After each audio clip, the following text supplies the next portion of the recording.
AITA for telling my biological daughter I was nothing more than an egg donor, and that her real mother is the woman who raised her. Advice needed.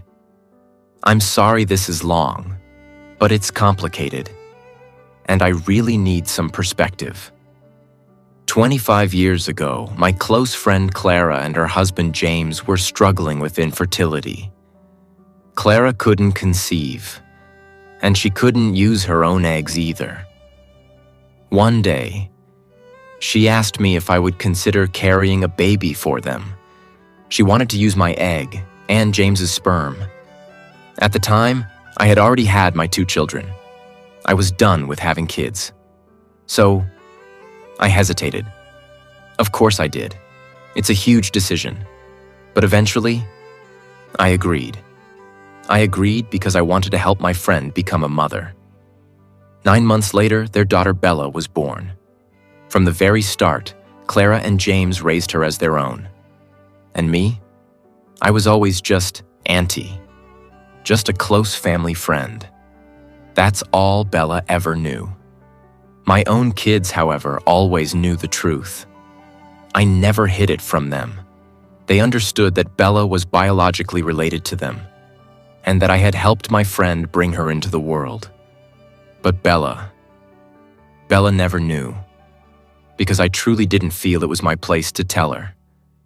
That was something her parents needed to decide, if and when she should know. A few weeks ago, Bella and her fiancé were visiting his family. They all decided to do one of those DNA kits. You know, just for fun.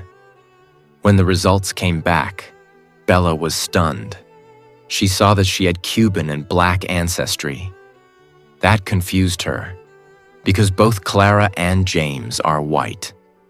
Instead of asking them directly, Bella used a combination to the family safe. A code she had apparently learned a while ago. And she began going through their personal documents. That's when she found it. A photo. An old photo of me, lying in a hospital bed, visibly pregnant. Clara by my side, holding my hand. She also found paperwork about Clara's infertility. And after that, Bella began pulling away. From Clara, from James, from everyone. None of us could understand what was happening, until everything exploded. We were over at Clara and James's house, helping with wedding prep. My family, their family. Everything seemed normal. Clara and I were in the kitchen chatting about my kids. She mentioned that she had paid for both of their weddings and said she wished she could do the same for Bella. Then, out of nowhere, Bella walked in. She had heard everything. And she said, loudly, "Maybe you should pay for my wedding too, since I'm also your daughter." I froze. Clara was stunned. She asked, "What do you mean?" And that's when Bella snapped. She said I was her real mother. She accused Clara and James of lying to her. She said she had grown up in a fake home while my kids got the life she was supposed to have. Then she slammed the photo on the table and stormed out with her fiancé.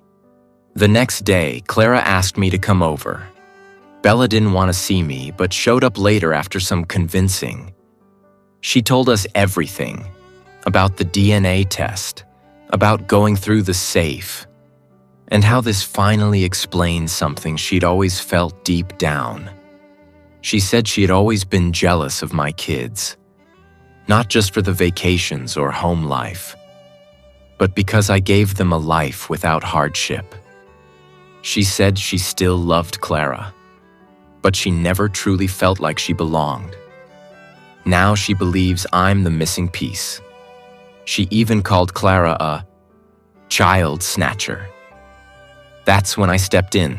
I told her she needed to stop talking to Clara like that. She turned to me, eyes full of tears, and asked, "You're my real mother. Why don't you love me?" And I told her, as gently and calmly as I could, that I was nothing more than an egg donor. I told her I loved her, but like a niece, not a daughter, because Clara is her mother, not me. I wasn't there for her birthdays, her scraped knees, her heartbreaks, her triumphs. I wasn't there to hold her hand when she cried, or to cheer her on at school plays. Clara was. Clara was her real mom. I made peace with my role a long time ago. I helped a friend become a mother. And I kept that promise. Bella left again, crying. Since then, she's sent me over 20 messages. Some are angry. Some are pleading. She wants to meet with me and James. She says we're her real parents. She says she still loves Clara, but she's always felt a disconnect. And now she's convinced I'm the reason why. Clara and I have stayed in touch. We're both heartbroken. My husband thinks I should meet Bella one-on-one. But honestly, I feel like there's nothing more to say. Clara was always there. She was a wonderful mother. Until all this, she and Bella had a beautiful, close relationship. Now, I don't know. Bella sees a life she thinks she missed out on. But I never wanted to replace her mother.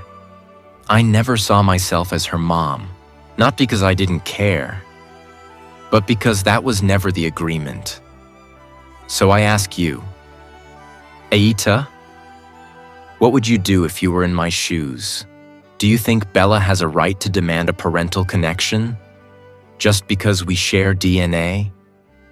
Or was I right to remind her who truly raised her? Drop your thoughts in the comments. I really want to know what you think. If this story touched you or made you reflect, don't forget to like, subscribe, and turn on notifications for more emotional confessions like this one. And if you've ever had a family secret shake your world, you're not alone. Thanks for watching Confession Chronicles. Until next time.